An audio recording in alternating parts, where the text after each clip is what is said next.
pessoal, meu nome é Rafael Silva, a gente dá continuidade aqui agora ao curso As Antiguidades de Nietzsche, com a aula de hoje dedicada a uma leitura da tentativa de autocrítica, esse prefácio que o Nietzsche escreve, a terceira edição do Nascimento da Tragédia, publicada em 1886. A gente vai falar mais também sobre outros textos do Nietzsche, em que ele reflete sobre o nascimento da tragédia na sua obra posterior, mas a nossa ênfase vai ser de fato nesse texto específico, porque ele de fato vem colado ao nascimento da tragédia nas edições modernas, e eu tenho certeza o contato de todo mundo com o nascimento da tragédia foi sempre mediado por essa tentativa de autocrítica que antecede o texto propriamente dito do Nascimento da Tragédia, tal como publicado em 1872. Antes de passar para isso, eu gostaria de fazer alguns esclarecimentos iniciais para orientar quem quer que venha ter contato com essas leituras que eu tenho proposto aqui no curso e que têm sido disponibilizadas no YouTube. A minha própria leitura, que eu disponibilizei na semana passada, de O Nascimento da Tragédia a partir do espírito da música, vem, de certa forma, abordada a partir de preocupações que são minhas, que estão dentro de um percurso de leitura da obra do Nietzsche e que eu acho que ajudam a entender o tipo de crítica que eu fiz na última exposição. Só para explicitar isso então. Os meus primeiros contatos com a obra de Nietzsche foram na juventude, como imagino que a maior parte das pessoas que se interessam pelo autor, lendo obras, digamos, mais conhecidas dele enquanto um pensador da cultura, enquanto um crítico do cristianismo, então Gaia Ciência, Além do Bem e do Mal, Genealogia da Moral, etc.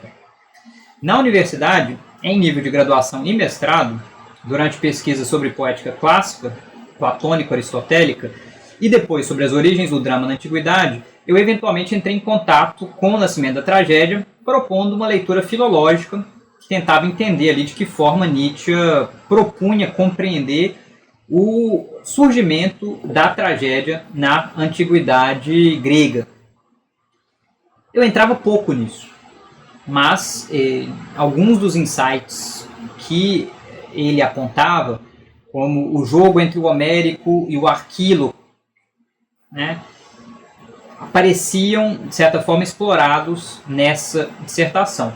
Por fim, em nível de pós-graduação de doutorado, eu tive contato com a obra completa, e aí, de fato, lendo sistematicamente todas as obras em ordem cronológica, consultando as notas, sobretudo aquelas escritas entre 67 e 78, período em que ele atuou mais como filólogo propriamente dito, seja um filólogo em formação, seja um professor de filologia clássica, e porque eu me interessava pela crítica que Nietzsche fazia aos estudos da antiguidade na modernidade, ao campo, então, a que ele se dedicava, e isso, de certa forma, me ajudou a pensar uma série de questões para o lugar dos estudos clássicos nos dias de hoje, o lugar da filosofia antiga nos dias de hoje, o lugar dos estudos de grego, latim, etc., nos dias de hoje.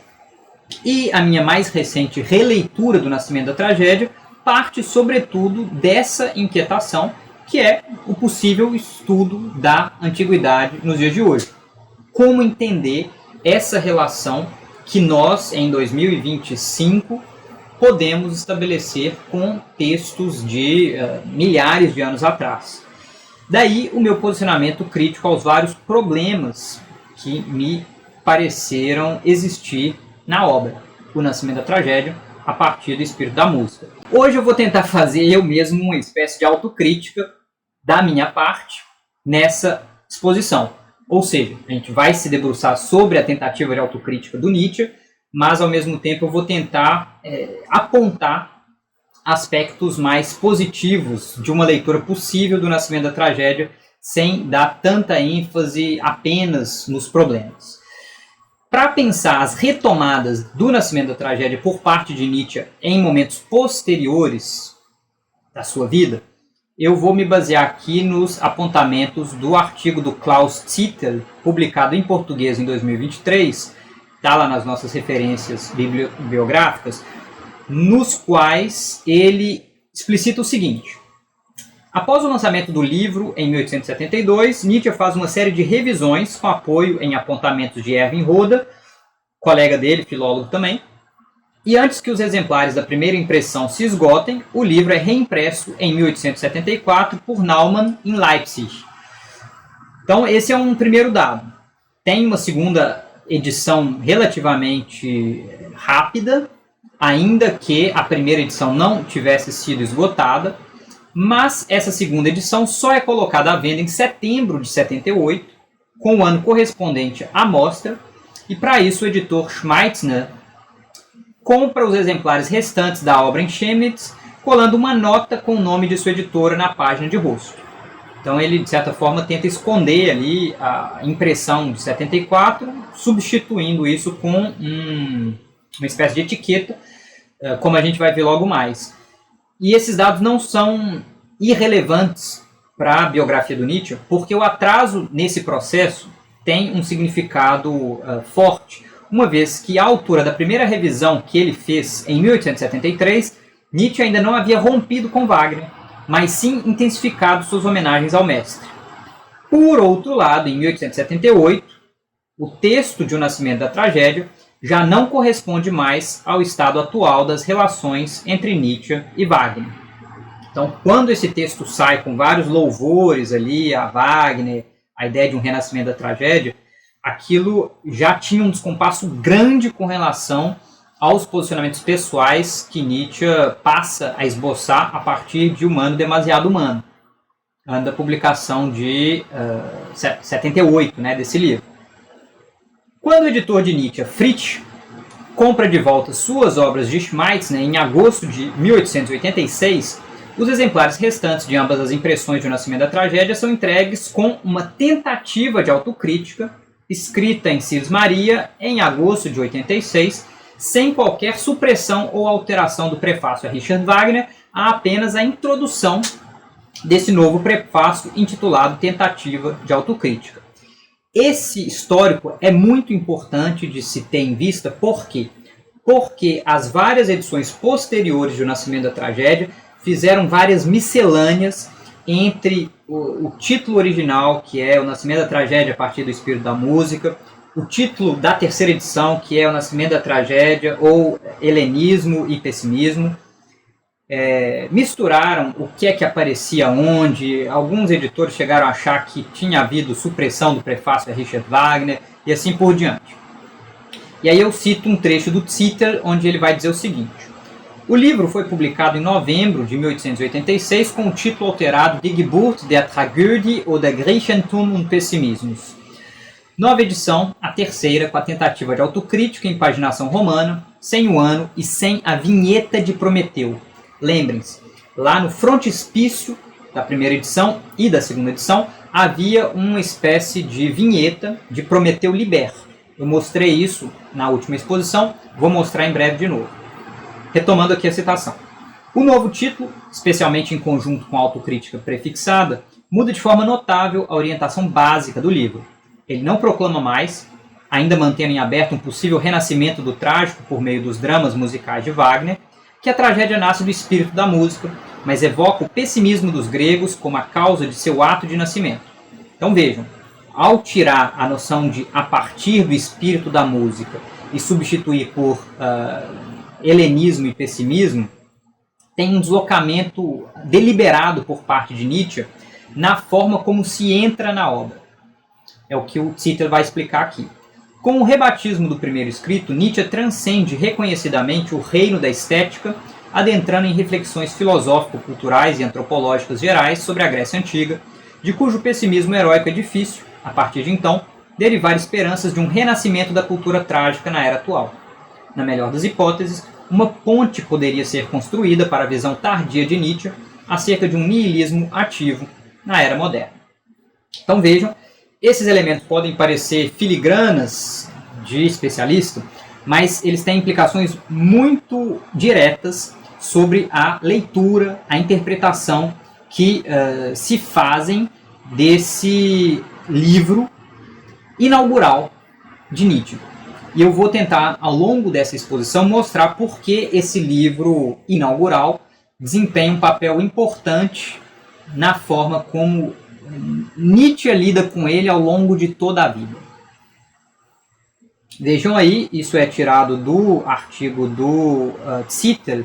A gente tem à esquerda a capa de 1872, no meio a capa que foi originalmente impressa em 1874, mas só saiu à venda em 1878 com essa etiqueta de Chemnitz, e finalmente à direita a edição de 1886, já anunciando a tentativa de autocrítica como prefácio.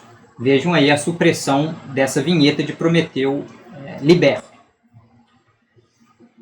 Outras retomadas de o texto do Nascimento da Tragédia reforçam a importância deste livro para Nietzsche, porque isso é algo que comenta o James Porter no livro que ele dedica especialmente a interpretar o Nascimento da Tragédia e que está citado na nossa bibliografia. É o seguinte: se o Nascimento da Tragédia é um livro boçal, um livro de juventude com ideias bestas, reconhecidas por Nietzsche como bestas, por que é que ele não simplesmente abandonou o escrito? Por que é que ele não simplesmente falou assim, não vou reeditar, esqueçam que eu sou o autor de O Nascimento da Tragédia, minha obra começa com humano demasiado humano, por exemplo. Né, deixando de lado, inclusive, as considerações intempestivas ou extemporâneas. Segundo James Porter, é porque, de fato, Nietzsche continua reconhecendo uma importância nessa obra e as várias retomadas que nós vamos mencionar aqui na exposição de hoje reforçam esse entendimento. Além de sua reedição com a tentativa de autocrítica, em 1886, Nietzsche escreve sobre o Nascimento da Tragédia numa seção de Ecce Homo, além de mencionar a obra em várias passagens das suas notas, prevendo inclusive uma retomada dela em 1888. Aqui daria para, como eu vou fazer, mencionar também Crepúsculo dos Ídolos, que traz uma alusão, ou Além do Bem e do Mal, enfim. A obra ela é mencionada em muitos outros pontos da obra publicada e das anotações inéditas de Nietzsche.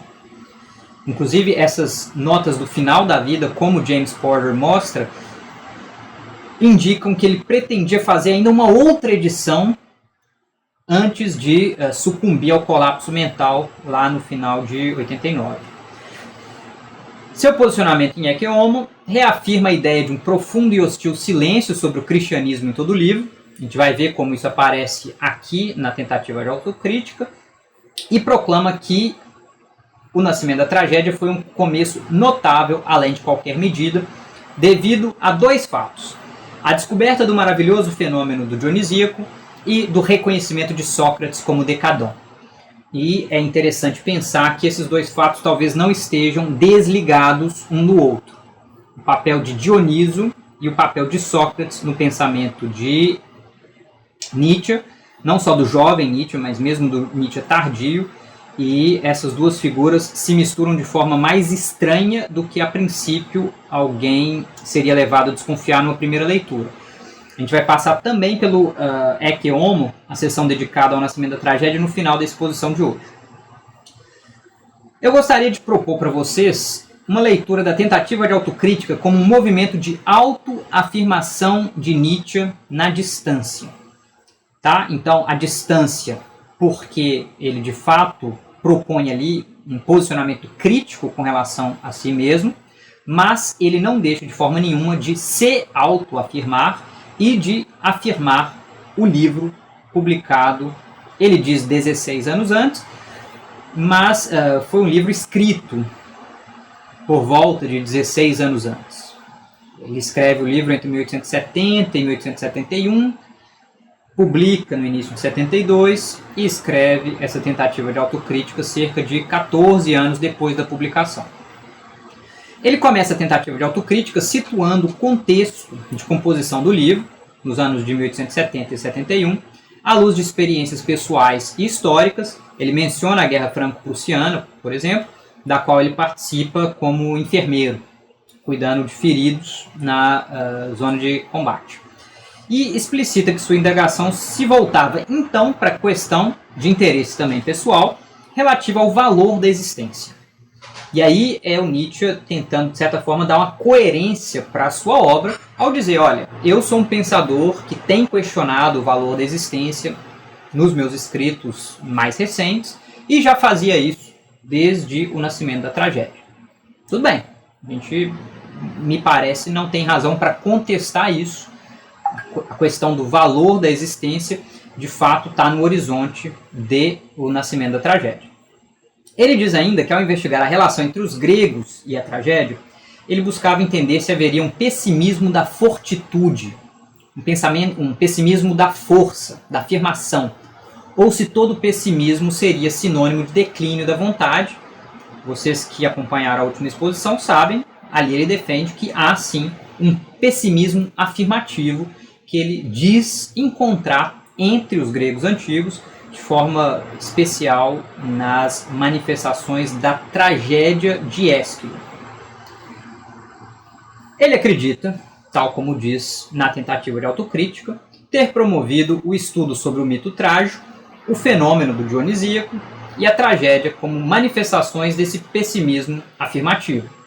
De forma complementar, também o estudo sobre o homem teorético, o socratismo moral e a dialética, como fugas do pessimismo pela via otimista.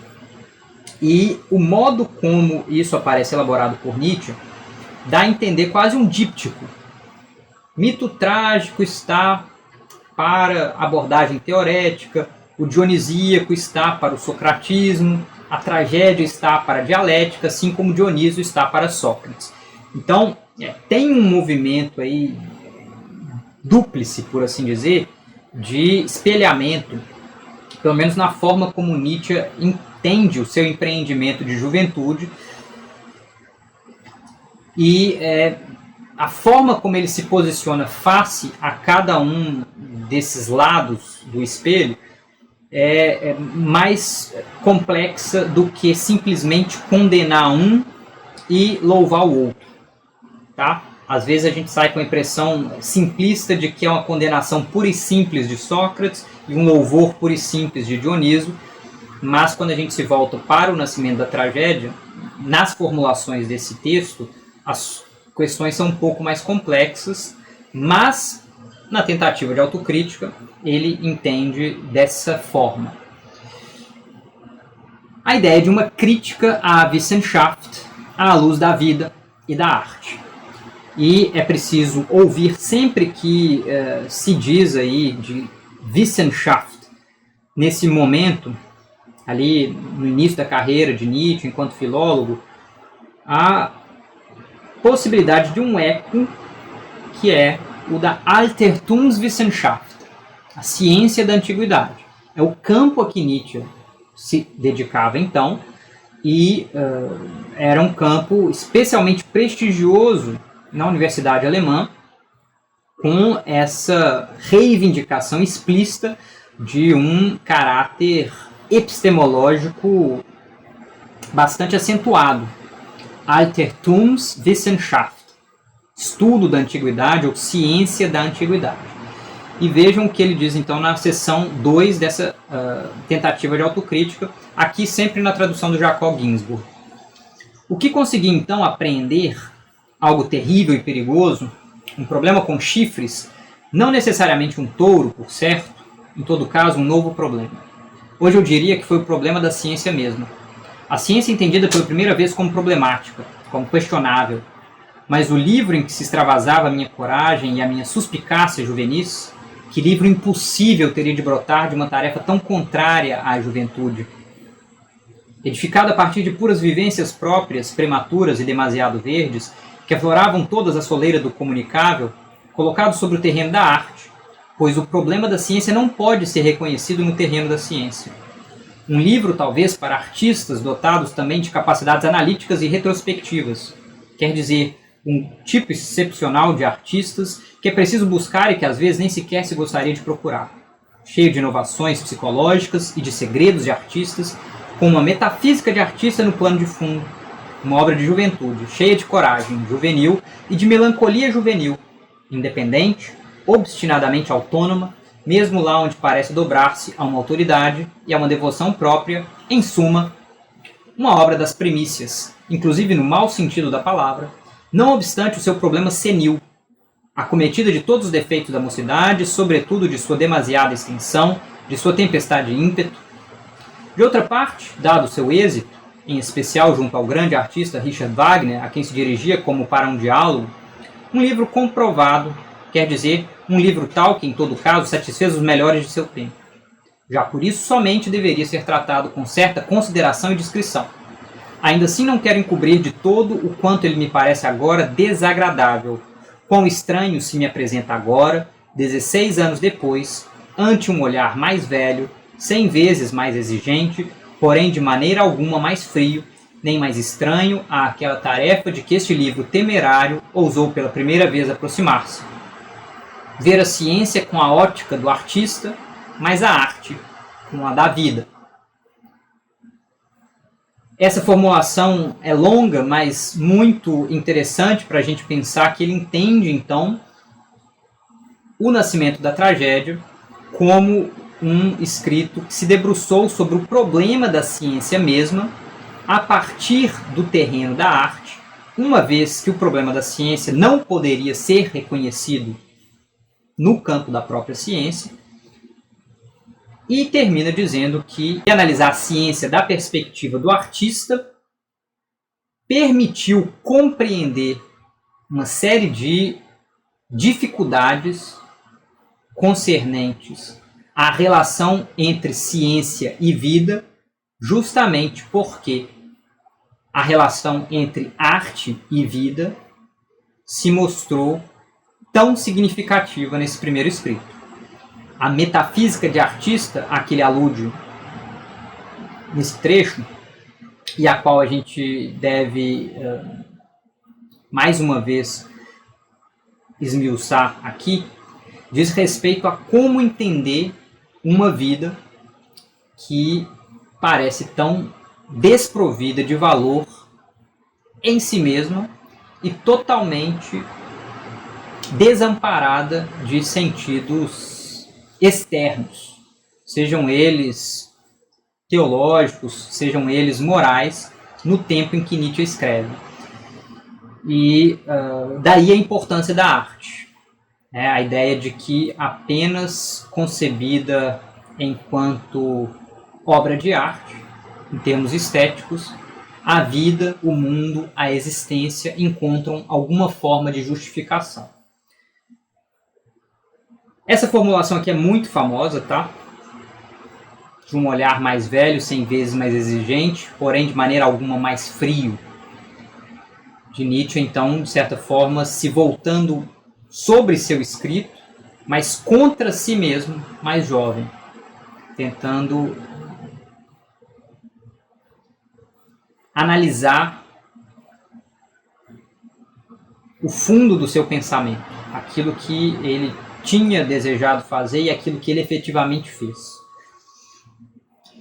E em meio aos vários erros do livro, que ele reconhece de forma muito clara, ele ali já havia dito que achava o livro desagradável, ele destaca o acerto de Dioniso como ponto de interrogação. E na seção 3 ele vai explicitar quais são esses vários erros que ele reconhece. O estilo pesado, penoso, confuso, sem clareza e sem desejo de clareza. Daí um livro esotérico para iniciados da música, como se apenas aqueles que tivessem tido uma espécie de iniciação em experiências musicais místicas pudessem compreendê-lo, e nesse sentido fechado ao profanum vulgus dos homens cultos, mais ainda do que ao povo. E aqui dá para ler uma alusão oblíqua a querela com Wilamowitz Mühlendorf, uma vez que ele diz que esse livro, por exigir experiências quase estáticas relativamente à música, se mostrava fechado aos homens cultos, porque não coadunava com um método de exposição argumentativo analítico, mais até do que ao povo. Então, esse livro se mostrava. Apesar de reconhecer o problema dessa língua estranha assumida pelo livro, exigida pela expressão de um Deus desconhecido, Dioniso, Nietzsche proclama ter intuído aí uma questão fundamental. E isso vai aparecer com muita frequência na obra tardia de Nietzsche. Após Assim Falou Zaratustra, Dioniso reaparece com muita força nos escritos, sobretudo nos escritos do final do período de lucidez, e isso parece ser um retorno ao nascimento da tragédia no sentido de uma valorização de certos aspectos reconhecidos como positivos, se não no momento necessariamente de publicação ou nas primeiras recepções da obra, nessa releitura tardia. E tem uma passagem no final da seção 3 que eu gostaria de destacar para vocês, em que ele sugere aí a necessidade de talvez ter dito como poeta ou como filólogo aquilo que ele então tinha a dizer. Eu quero destacar essa passagem porque com muita frequência os analistas, os intérpretes de Nietzsche dão ênfase na dimensão do cantar. Nietzsche afirma que deveria ter cantado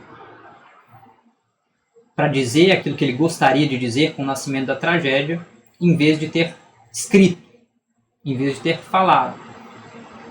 Roberto Machado, por exemplo, vai entender o Assim Falou Zaratustra como uma espécie de performance do que Nietzsche, de certa forma, acredita que deveria ter cantado com o nascimento da tragédia. Ora, essa passagem da tentativa de autocrítica diz algo um pouco diferente.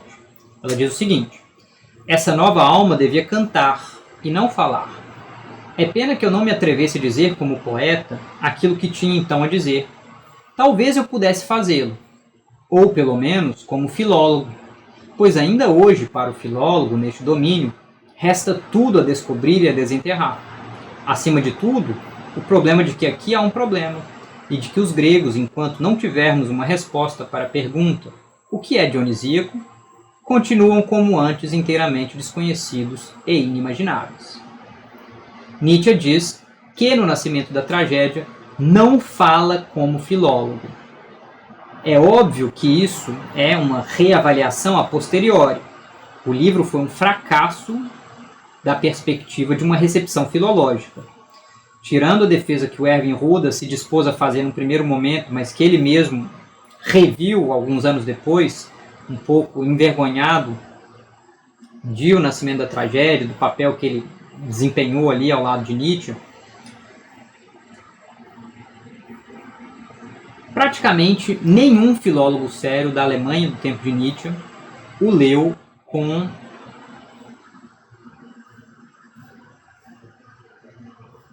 qualquer seriedade, com qualquer atenção mais aprofundada. Mesmo as relações próximas de Nietzsche, como Richard, seu professor, se mostraram bastante críticos da proposta defendida por Nietzsche nesse livro, e isso talvez tenha motivado Nietzsche, nesse momento muito posterior, a dizer que não escreveu como filólogo. O James Porer vai defender que sim, Nietzsche não deixou de pensar e de escrever como filólogo nesse contexto específico. Eu tenho minhas dúvidas. Sinceramente, acho que algo ali de uma prudência filológica foi abandonado mais em O Nascimento da Tragédia do que em outros escritos da época. E isso acabou custando um preço elevado para a carreira profissional de Nietzsche. Na seção 4, ele vai abordar aí as matrizes fisiológicas que ele reivindica ter inaugurado na abordagem de um problema estético, e isso me parece bastante inovador da parte de Nietzsche, na medida em que ele postula ter abordado a origem da tragédia entre os gregos como uma questão psicológica difícil. Como entender isso? Ele parte ali, no início do nascimento da tragédia, de dois fenômenos fisiológicos, que a gente pode dizer até de uma perspectiva antropológica da esfera humana, que são o fenômeno onírico e o fenômeno estático. Ou, se quiserem, o sonho e a embriaguez.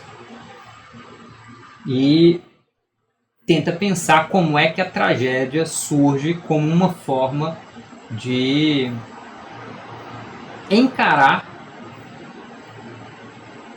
o horror de uma existência desprovida de sentido. Daí a noção de uma questão psicológica difícil.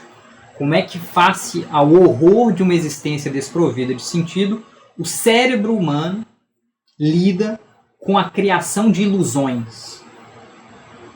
Lembrem-se lá daquela sessão 18, o capítulo 18 de O Nascimento da Tragédia, onde ele fala das 3 formas de ilusão a que o ser humano recorre: a ilusão socrática, a ilusão apolínea e a ilusão dionisíaca. A socrática é aquela da ciência, que busca desvendar a realidade do entorno, acreditando que assim há de mitigar a falta de sentido da vida. A apolínea é aquela que recorre à arte, criando produtos de beleza que, de certa forma, consolam na beleza mesma das obras dessa existência. E, por fim, a estratégia dionisíaca, que é a de encarar a continuidade de uma vida que se afirma na morte mesmo e que oferece uma espécie de consolo metafísico. Todas essas são questões que, dessa perspectiva de Nietzsche, têm uma implicação psicológica. Como é que o ser humano, a mente humana, lida com o horror da falta de sentido. E, assumindo essa perspectiva fisiológica, Nietzsche afirma ter refletido sobre a loucura dionisíaca como matriz da arte trágica, no que é uma retomada do que aparece no Fedro de Platão sobre as relações entre mania e poesia. Ele menciona ali por alto Platão, não explicita o Fedro, mas é onde tem um debate bastante profundo sobre as benesses que a loucura oferece à humanidade. Uma delas é a poesia, mas há ainda a adivinhação, há ainda a profecia, contato com os deuses e, por fim, o amor. No final dessa seção 4, Nietzsche reitera que entende de forma complementar a ideia do pessimismo trágico como uma manifestação afirmativa da vida, o otimismo das ideias modernas como nihilista e decadente. Então veja, por um lado, entender o pessimismo trágico como uma forma de afirmar a vida, quando a princípio o nosso entendimento inicial seria dizer, olha, todo pessimismo é negativo da vida, é reativo. E, a princípio, a nossa reação inicial seria dizer todo otimismo é uma posição afirmativa perante a existência. Nietzsche pretende mostrar que as coisas são um pouco mais complexas do que isso. Há um pessimismo afirmativo e há um otimismo que, de certa forma, nega essa vida em nome de uma outra que simplesmente não existe enquanto experiência possível. Daí ele falar que promoveu uma primeira proposta de transvaloração dos valores com o nascimento da tragédia, denunciando o que haveria de decadente no otimismo e reclamando o que poderia haver de afirmativo no pessimismo. Isso ele diz lá em Crepúsculo dos Ídolos, na seção O que Devo aos Antigos, parágrafo 5. Então vejam mais uma menção aí ao nascimento da tragédia em outra obra tardia de Nietzsche. No início da seção 5, ele vai dizer o seguinte sobre a metafísica de artista, e eu quis trazer esse trecho porque é sempre bom explicitar uma expressão que é tão marcada assim na associação ao pensamento do jovem Nietzsche como algo superado. Ele mesmo sugere aqui na tentativa de autocrítica uma espécie de superação, ainda que buscando valorizar o que pudesse haver de interessante nessa formulação, Lembrem-se de que na minha última exposição eu chamava atenção para essa referência a um Deus, mencionando o sabor teológico da formulação na medida em que postulava a existência de um Deus criador. E vejam como ele retorna a isso depois de mais de uma década de crítica feroz ao cristianismo de forma muito declarada, muito aberta, a essa formulação da ideia de um Deus criador. Já no prefácio a Richard Wagner, é a arte e não a moral apresentada como atividade propriamente metafísica do homem. No próprio livro, retorna múltiplas vezes à sugestiva proposição de que a existência do mundo só se justifica como fenômeno estético. De fato, o livro todo conhece apenas um sentido de artista e um retrosentido de artista por trás de todo acontecer. Um Deus, se assim se deseja, mas de certo só um Deus artista, completamente inconsiderado e amoral, que no construir como no destruir, no bom como no ruim, quer aperceber-se de seu idêntico prazer e autocracia, que criando mundos, se desembaraça da necessidade da abundância e superabundância, do sofrimento das contraposições nele apinhadas. O mundo, em cada instante, a alcançar da redenção de Deus, a palavra aí é a Lösung, a liberação de Deus, a libertação de Deus, o mundo como a eternamente cambiante, eternamente nova visão do ser mais sofredor, mais antitético, mais contraditório, que só na aparência sabe redimir-se. Toda essa metafísica do artista pode se denominar arbitrária, ociosa, fantástica. O essencial nisso é que ela já denuncia um espírito que um dia, qualquer que seja o perigo, se porá contra a interpretação e a significação morais da existência.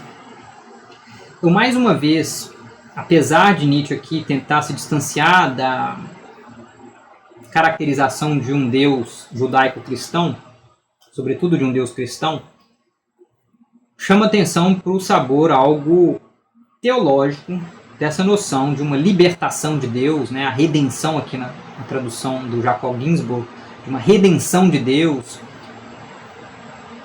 do mundo como a eternamente cambiante, eternamente nova visão do ser mais sofredor. Tudo isso cheira a cristianismo.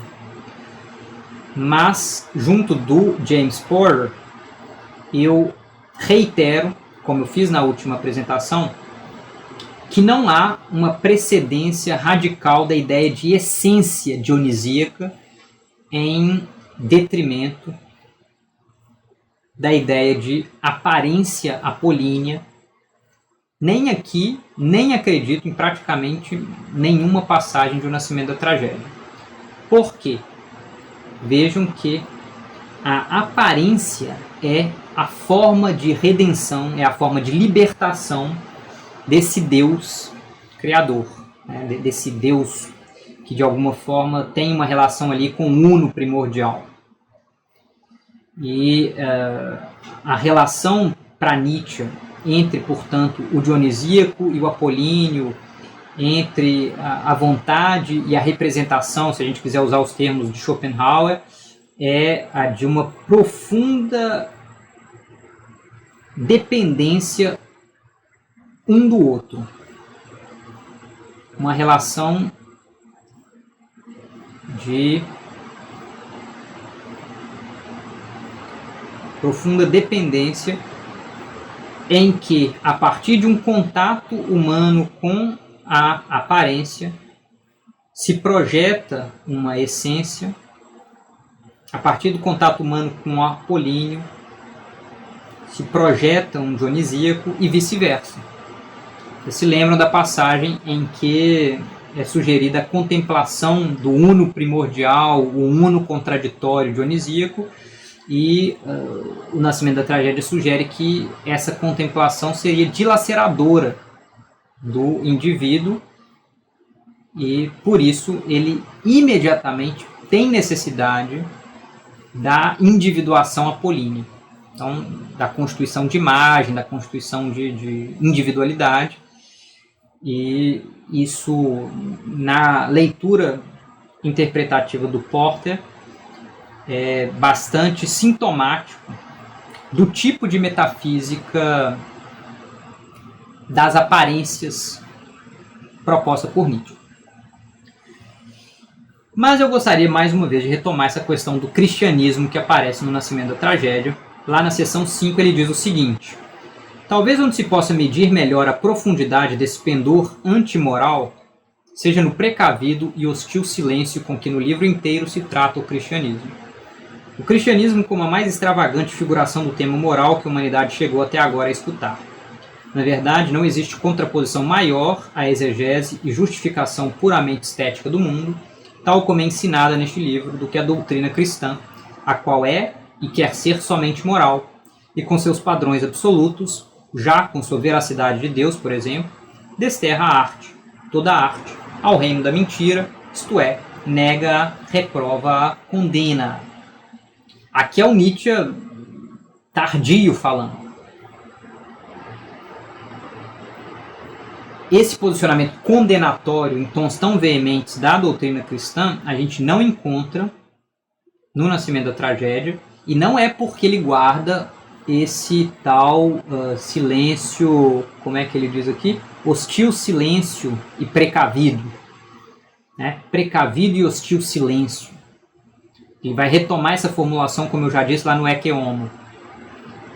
Não há um hostil e precavido silêncio quanto ao cristianismo. É certo, não há um tratamento detido do cristianismo, mas ele aparece, e aparece, como eu tentei sugerir na última exposição, de forma significativa, especialmente para a noção de renascimento do espírito alemão a partir da música. Ou, se quiserem, renascimento da tragédia a partir do espírito da música alemã. E eu destaco isso porque muitos intérpretes parecem acreditar nessa ideia de que Nietzsche ali mantém um silêncio de fato já hostil contra o cristianismo. Eu acho que isso é uma invenção tardia. E aí ele vai dizer que ele já encarava Dioniso como anticristo. Mas, mais uma vez, a meu ver, isso vale para o Nietzsche de 1886, mas não para o Nietzsche de 1872. Cito aqui a passagem do final da seção 5. A moral não seria uma vontade de negação da vida, um instinto secreto de aniquilamento, um princípio de decadência, apequenamento, difamação, um começo do fim, e em consequência o perigo dos perigos?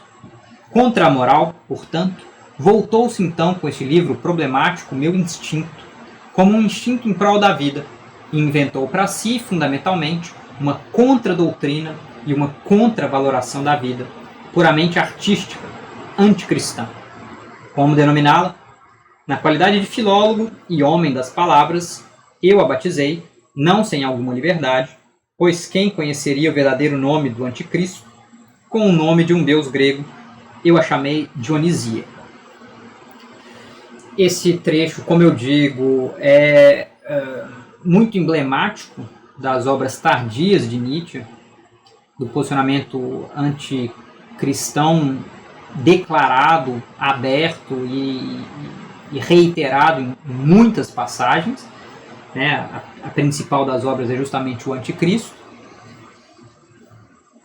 Mas essa passagem é de se destacar por outro motivo.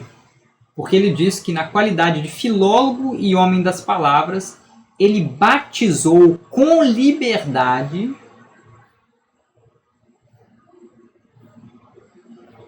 essa contradoutrina e contravaloração da vida, contrária ao cristianismo, de dionisíaco. Vejam, o dionisíaco nietzschiano é reconhecido por Nietzsche como uma invenção moderna. Isso é muito importante de se ter em vista. Ele reivindica o nome de um deus antigo, ele reivindica algumas práticas que foram propiciadas pela leitura de autores antigos, mas o dionisíaco nietzschiano é uma invenção moderna. E como vocês talvez já estejam aos poucos suspeitando, eu diria uma invenção cristã. Eu não vou conseguir desenvolver muito isso, mas é uma hipótese que eu tenho começado a delinear aqui com vocês. E aí ele vai falar de que esse livro sobre o grandioso problema grego foi estragado por ingerência das coisas mais modernas. No início dessa seção 6, que é então essa que refuta, digamos, os elementos modernos responsáveis por estragar a abordagem de um grandioso problema grego, vai dizer o seguinte: lá em seu início, Nietzsche lamenta que não tenha tido a coragem para se permitir uma linguagem própria, mas que tenha exprimido penosamente com fórmulas schopenhauerianas e kantianas suas estranhas e novas valorações, contrárias ao espírito e ao gosto de Kant e Schopenhauer. Contudo, eu coloco aqui a pergunta: haveria o nascimento da tragédia sem Kant e Schopenhauer? Não. É totalmente impossível reescrever esse livro sem Kant ou Schopenhauer. Não é algo extirpável como meramente ornamental. A posteriori, Nietzsche entende que o que foi feito ali foi feito contra o espírito de Kant e Schopenhauer. Mas foi feito com formulações de Kant, com formulações de Schopenhauer, e é impossível para ele, em 1886, reescrever esse livro extirpando esses elementos. Ele pode, de alguma forma, negá-los. Dizer assim: não os reconheço mais como válidos para aquilo que eu entendo hoje como dionisíaco. Não os entendo mais válidos para aquilo como eu entendo a tragédia. Mas ambos os autores da filosofia alemã moderna são fundamentais para o tipo de formulação que ele propõe ali. Da mesma forma, na seção 6, ele lamenta ainda o erro de ter criado falsas esperanças para o futuro do ser alemão, a partir da relação com a atual música alemã, quando precisaria ter reconhecido seu declínio sob a fundação do Reich e o que já havia de romantismo nessa música. Contudo, mais uma vez, eu coloco a pergunta: haveria o nascimento da tragédia sem Wagner e a ideia de um renascimento da tragédia a partir do espírito da música alemã? Eu digo: não. Não haveria o nascimento da tragédia sem Wagner e sem esse louvor da obra de Wagner enquanto um renascimento da tragédia a partir do espírito da música alemã. Isso é importante de se ter em vista, porque por mais que na tentativa de autocrítica Nietzsche se afaste desses elementos, eles não podem ser simplesmente extirpados do texto. Eles são constitutivos da malha do nascimento da tragédia. E na seção 7 nós teremos Nietzsche contra Nietzsche. Isso é uma fórmula que aparece no livro do James Porter. Inclusive, enquanto eu preparava esse material, eu nem tinha me dado conta disso. Eu achei que eu tinha chegado a essa formulação interessante aí, Nietzsche contra Nietzsche, mas relendo as anotações que eu fiz na margem do texto do Porter, eu vi que lá isso está sugerido fortemente. Inclusive, no Ecce Homo, o Nietzsche diz que na seção do nascimento da tragédia de Ecce Homo, onde se lê Wagner em sua obra, onde se lê Schopenhauer em sua obra, muitas vezes, quase sempre, se deveria ler Zaratustra, ou Dioniso, ou Nietzsche.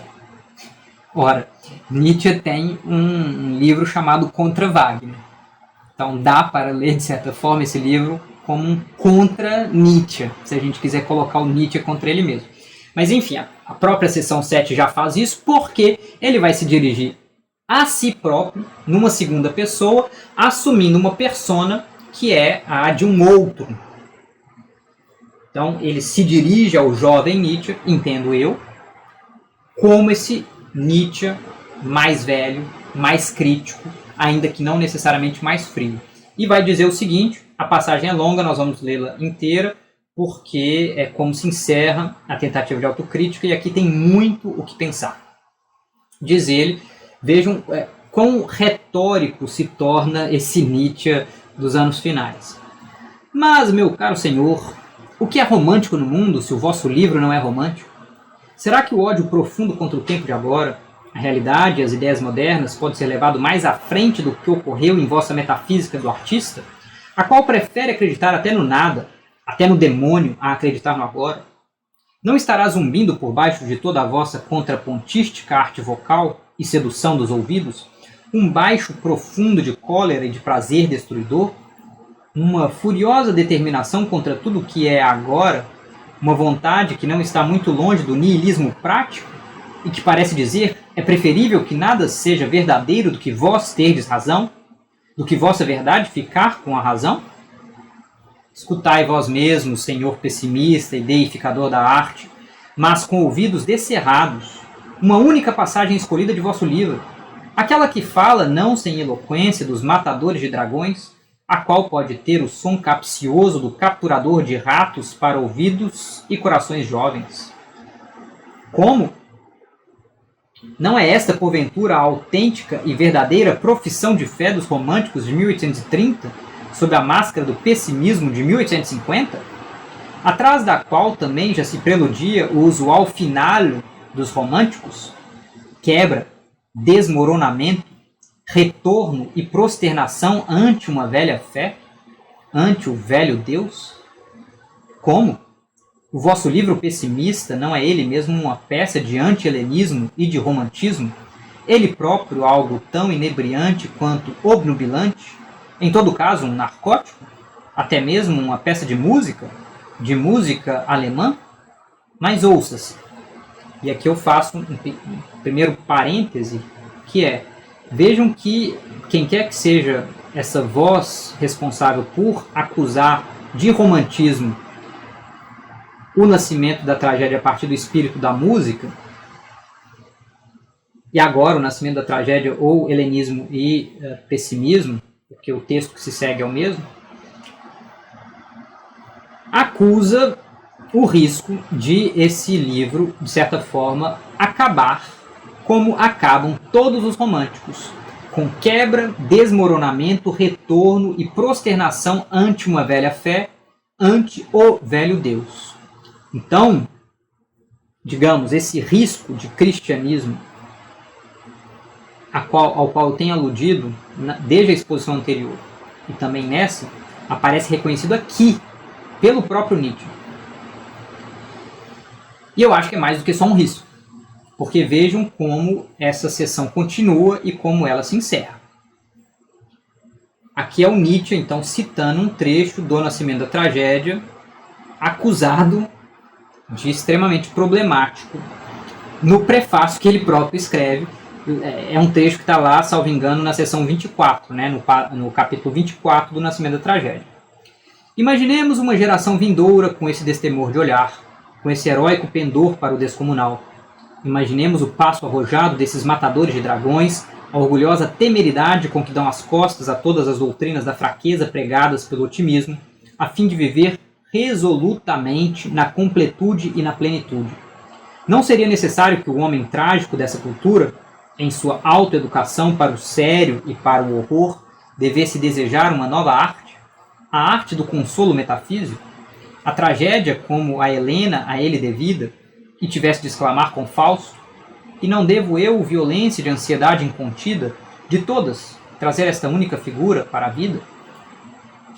Então veja, que é um trecho do Nascimento da Tragédia, tal como escrito em 1872, essa reivindicação de uma arte como consolo metafísico, pensando aí no renascimento da tragédia, tá? É um trecho que faz alusão a Wagner, e essa ideia de uma nova tragédia capaz de oferecer um consolo metafísico pela vida que continua para além da morte. E aí vamos ver como se encerra a acusação desse Nietzsche mais velho, 100 vezes mais exigente, contra o jovem e romântico Nietzsche. Não seria necessário? Não. 3 vezes não, ó jovens românticos. Não seria necessário, mas é muito provável que isso finde assim, que vós assim findeis, quer dizer, consolados, como está escrito, apesar de toda a autoeducação para o sério e o horror, metafisicamente consolados, em suma, como findam os românticos cristãmente. Não, vós deveríeis aprender primeiro a arte do consolo deste lado de cá. Vós deveríeis aprender a rir, meus jovens amigos, se todavia quereis continuar sendo completamente pessimistas, talvez em consequência disso, como ridentes, mandeis um dia ao diabo toda a consoladoria metafísica, e a metafísica em primeiro lugar, ou, para dizê-lo com a linguagem daquele trasgo dionisíaco que se chama Zaratustra. E aí ele cita vários trechos da sessão de Assim Falou Zaratustra, a quarta parte, intitulada Homens Superiores. São alguns recortes que aqui dizem então o seguinte: levantai vossos corações, ó meus irmãos, alto, mais alto, e não esquecei tampouco as pernas. Levantai também as vossas pernas, vós, bons dançarinos, e melhor ainda, erguei-vos também sobre a cabeça. Vejam como o trecho se inicia com um tom cristão: levantai vossos corações, né? Corações ao alto. Não sei quem aí tem educação cristã, mas é o meu caso. Eu até hoje, se ouço corações ao alto, né? Nosso coração está em Deus, Rosana nas alturas, essas coisas já bem entranhadas assim, né? Mas Nietzsche dá, por meio de Zaratustra, uma espécie de nó nesse pingo d'água que é a liturgia cristã, dizendo: levantai vossos corações, ó meus irmãos, alto, mais alto, e não esquecei tampouco as pernas. Então vem um elemento cômico aqui, vem um elemento de rebaixamento, para levantar o coração, mas as pernas também. Levantai também as vossas pernas, vós, bons dançarinos, e melhor ainda, erguei-vos também sobre a cabeça. É para dar cambalhota, é para fazer parada de mão. Esta coroa do ridente, esta coroa grinalda de rosas, eu mesmo coloquei esta coroa sobre a minha cabeça. Eu mesmo declarei santo o meu riso. Não encontrei nenhum outro bastante forte para isso hoje. Zaratustra, o dançarino, Zaratustra, o leve, que acena com as asas, pronto para voar, acenando a todos os pássaros, preparado e pronto, um bem-aventurado leviano. Zaratustra, o vero dizente, Zaratustra, o vero ridente, não um impaciente, não um incondicional, mas um que ama os saltos e os saltos laterais. Eu mesmo coloquei esta coroa sobre a minha cabeça, esta coroa do ridente, esta coroa grinalda de rosas. A vós, meus irmãos, eu vos atiro esta coroa. O riso eu declarei santo. Vós, homens superiores, aprendei a rir. A meu ver, essa conclusão ela é muito interessante porque me parece ser um convite ao riso do nascimento da tragédia. Zaratustra ri do nascimento da tragédia. Ri da ideia de consolo metafísico. Ri da ideia de metafísica de artista. Ri da ideia de renascimento da tragédia a partir da música alemã. Ri daquilo que foram os inúmeros erros do jovem Nietzsche. E a gente vai encerrar com a referência aqui a outros trechos que revisitam o nascimento da tragédia. Eu mais uma vez vou passar do tempo, peço desculpas já por isso, mas vamos lá, acho que vai ser elucidativo. Porque ainda tem um comentáriozinho final ali sobre o que eu acho que essa tentativa de autocrítica acaba fazendo em termos práticos com relação à obra de Nietzsche. Vamos ler rapidamente, sem muitos comentários aqui, outras passagens em que o Nietzsche tardio reflete sobre o nascimento da tragédia. Em Além do Bem e do Mal, está lá no aforismo 295. Como sucede a todo aquele que desde criança esteve sempre a caminho e fora de casa, também a mim me sobressaltaram espíritos raros e bem pouco inofensivos, sobretudo e quase sempre esse do qual venho falando, ninguém menos que o deus Dioniso, esse grande ambíguo e deus tentador, a quem certa vez, como sabem, em todo sigilo e reverência, ofereci meu primogênito, tendo sido o último a lhe ofertar um sacrifício, ao que parece, pois não encontrei ninguém que compreendesse então o que eu fazia. Nesse meio tempo aprendi mais, e até mais, sobre a filosofia desse Deus, de boca em boca, como disse. Eu, o derradeiro iniciado e último discípulo do Deus Dioniso, e talvez eu pudesse, enfim, caros amigos, lhes dar de provar um pouco dessa filosofia, tanto quanto me é permitido. Amei a vós como é justo, pois ela inclui coisa nova, secreta, estranha, singular, inquietante. Já o fato de Dioniso ser filósofo, e de também os deuses filosofarem, portanto, parece-me uma novidade um tanto insidiosa, que justamente entre filósofos despertaria suspeitas. O trecho é mais longo, tá? Tem algo que vem antes do que eu citei, tem uma continuação depois, mas aqui vocês veem que ele resgata, então, Dioniso, enquanto filósofo, da sua primeira obra. A linguagem é toda muito carregada em termos teológicos. Oferecer o primogênito, fazer o sacrifício, tá? Não me parece serem expressões empregadas aí por acaso. Em Ecce Homo, como eu já havia dito, o posicionamento de Nietzsche reafirma a ideia desse profundo e hostil silêncio sobre o cristianismo, na seção 1, e proclama que esse foi um começo notável, além de qualquer medida, devido à descoberta do maravilhoso fenômeno dionisíaco e do reconhecimento de Sócrates como decadão. Na seção 3 do capítulo dedicado a rememorar o nascimento da tragédia, ele propõe o seguinte: até que ponto eu havia com isso encontrado a concepção do trágico, o conhecimento definitivo sobre o que é a psicologia da tragédia, eu expressei ainda no Crepúsculo dos Ídolos, de 1889. O dizer sim à vida, mesmo em seus problemas mais duros e estranhos, a vontade de vida, alegrando-se da própria inesgotabilidade do sacrifício de seus mais elevados tipos, a isto chamei dionisíaco, isto entendi como a ponte para a psicologia do poeta trágico. Não para livrar-se do pavor e da compaixão, não para purificar-se de um perigoso afeto mediante uma veemente descarga, assim o entendeu mal Aristóteles, mas para além do pavor e da compaixão, ser em si mesmo o eterno prazer do vir a ser, esse prazer que traz em si também o prazer no destruir. Nesse sentido, tenho o direito de considerar-me o primeiro filósofo trágico, ou seja, o mais extremo oposto e antípoda de um filósofo pessimista. E aqui vem uma parte muito interessante. Antes de mim não há essa transposição do dionisíaco em um patos filosófico. Falta sabedoria trágica. Procurei em vão por indícios dela, inclusive nos grandes gregos da filosofia, aqueles dos 2 séculos antes de Sócrates. Permanece-me uma dúvida com relação a Heráclito, em cuja vizinhança sinto-me mais cálido e bem disposto do que em qualquer outro lugar. A afirmação do fluir e do destruir, o decisivo numa filosofia dionisíaca, o dizer sim à oposição e à guerra, o vir a ser, com radical rejeição até mesmo da noção de ser.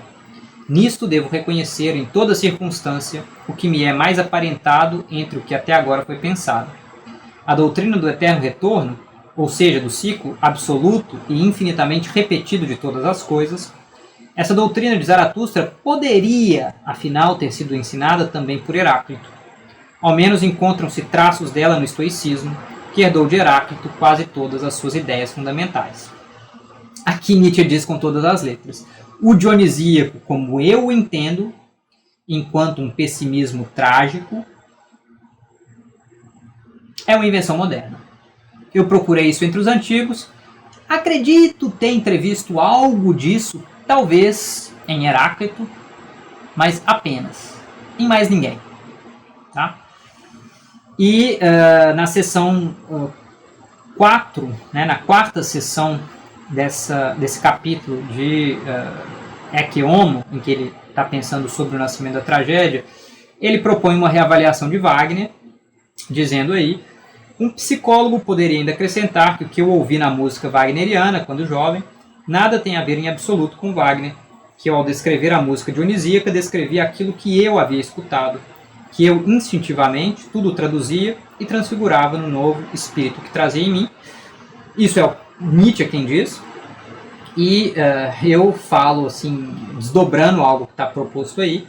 Se ele reavalia o lugar de Wagner, como já havia reavaliado o lugar de Kant e Schopenhauer, reavalia também o lugar dos filósofos pré-platônicos, talvez à exceção de Heráclito. Seria de se perguntar, portanto, se Ésquilo também não deveria ser reavaliado à luz da concepção nietzschiana de trágico. Com isso eu quero dizer que a invenção do trágico dionisíaco, na forma como Nietzsche a propõe, não tem representante na antiguidade, nem entre os filósofos, nem entre os tragediógrafos. Ou seja, essa é uma aquisição conceitual fundamentalmente moderna. A gente às vezes se esquece disso, projeta o dionisíaco nietzscheano na antiguidade, mas isso é uma invenção moderna. A gente está acabando. Minhas últimas reflexões aqui para tentar amarrar essa proposta de ler, sobretudo, a tentativa de autocrítica e compreender como ela ganha sentido nas nossas leituras de O Nascimento da Tragédia. Eu digo, rasurar a certidão de nascimento, confundir as genealogias.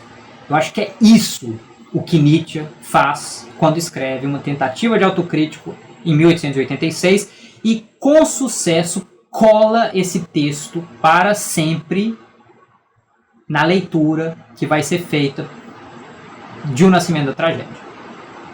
Ele rasura esse livro, ele confunde o que, de certa forma, são os propósitos principais desse livro. Uma das dificuldades de interpretação de O Nascimento da Tragédia envolve o jogo entre o texto de 72 e suas apreciações posteriores pelo próprio Nietzsche. O que o autor revela, mas também o que o autor esconde, nesse movimento de retorno tardio a seu primeiro livro publicado. Essa é uma pergunta importante. Ele revela algumas coisas, mas ele esconde muitas outras.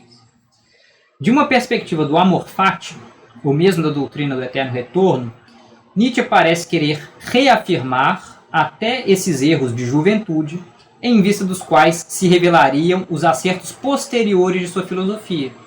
Então vejam, é quase uma preocupação com o sistema ele voltar no que poderia ser julgado pelo Nietzsche mais velho erros de juventude e dizer: eu os considero meus, eu os desejo, porque foi por meio deles que eu cheguei ao dionisíaco como eu o entendo hoje. Esses erros foram necessários. Um aspecto aí fundamental do amor fati, do eterno retorno, tal como Nietzsche o entende. Nesse sentido, não há qualquer arrependimento da parte de Nietzsche. Afinal, o entendimento nietzschiano de dionisíaco, responsável por sua filosofia trágica, só se mostra possível graças às deturpações que a ingerência das coisas mais modernas ocasionou sobre o grandioso problema grego. É o que eu disse. Sem Kant, sem Wagner, sem Schopenhauer, não haveria Nascimento da Tragédia e, se a gente leva ao pé da letra a proposta do eterno retorno, não haveria dionisíaco, tal como Nietzsche o concebe lá nos anos finais da sua obra. E a gente termina aí com alguns apontamentos de leituras. Não vou problematizar muito, tá? Mas só para valorizar algumas das leituras que eu fiz nessas últimas semanas e para indicar, caso alguém queira ir atrás delas depois, que dificuldades ainda mais graves de interpretação do texto advêm das relações possíveis entre O Nascimento da Tragédia e outros escritos de Nietzsche, entre publicações inéditos. E aí eu vou citar alguns desses leitores que tentaram compreender a relação de O Nascimento da Tragédia com outras obras de Nietzsche. Paul Deman sugere que o texto original de 1872 opera com noções que contradizem partes da obra posterior, mas com elementos que permitem a desconstrução dessas mesmas noções.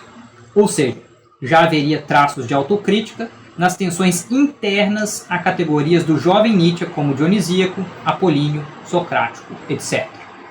Paul Deman fala de desconstrução do texto do Nascimento da Tragédia nas categorias e hierarquias com que ele opera. O James Porter, nesse livro de 2000, ao qual já me referi algumas vezes, oferece uma leitura complexa segundo a qual o texto original de 1872 está em continuidade com os trabalhos filológicos e filosóficos de antes e depois dessa época, na medida em que ele dramatiza um pensamento trágico caracterizado por dinamismo e um profundo jogo de máscaras.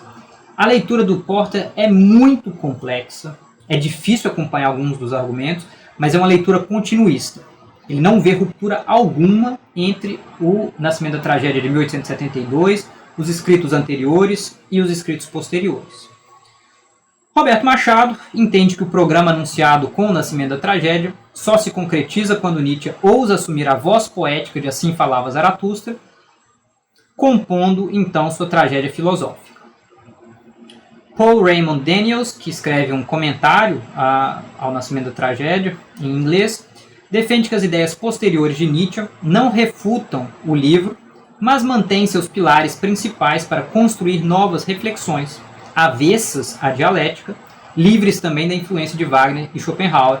E esse é um posicionamento análogo ao defendido por Olímpio Pimenta num artigo de 2023 que está na bibliografia. Por fim, Henry Burnett, num artigo também de 2023, defende que existe um desejo de unidade no prefácio escrito em 1886, ou seja, uma vontade de integrar o livro de 72 ao conjunto da obra de Nietzsche. Haveria muitos outros autores para mencionar, muitos outros textos, eu trouxe alguns para valorizar esses de leitura mais recente. Vocês encontram muitos vídeos no YouTube sobre o tema, porque com os 150 anos de do nascimento da tragédia comemorados em 2022, muitos eventos foram organizados. Essas publicações que saíram em 2023 são o resultado desses eventos que tinham acontecido no ano anterior e, de fato, nos últimos anos teve muito debate aí no Brasil e no mundo inteiro sobre o nascimento da tragédia. Eu mostro rapidamente as referências, peço desculpas por mais uma vez ter falado demais, mas vocês veem que eu me empolgo. As últimas semanas foram basicamente lendo o nascimento da tragédia em várias edições, em alemão, em português, em várias traduções e, obviamente, comentários. Então a coisa acaba ganhando corpo assim. Eu peço desculpas, a gente abre imediatamente para conversa. Fiquem à vontade para comentar o que vocês quiserem. Valeu demais pela atenção.